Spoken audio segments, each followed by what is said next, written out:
नमस्कार मित्रांनो, मी रोशन कुमार आज आपणासमोर एक कविता सादर करणार आहे. कविता माझ्या जवळच्याच मित्राने लिहिली आहे. त्याचं नाव आहे अमोल कांबळे. कवितेचे शीर्षक आहेत एकेकाळी. तर चला सुरू करूया. एकेकाळी तू माझ्या हृदयात वसलेली होतीस,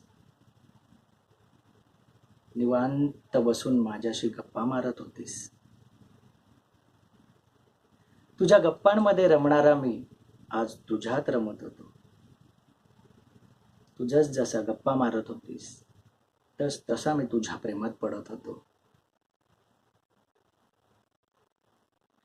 नजरेच्या इशाऱ्यानं तुला खुणावलं होतं. तू त्याच इशाऱ्यानं मला प्रेमानं बोलावलं होतं.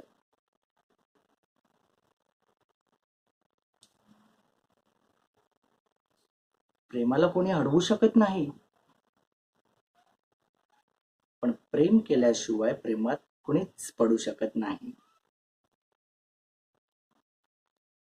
तुझ्या आठवणींच्या त्या विषयात आज एकटाच बसलो होतो.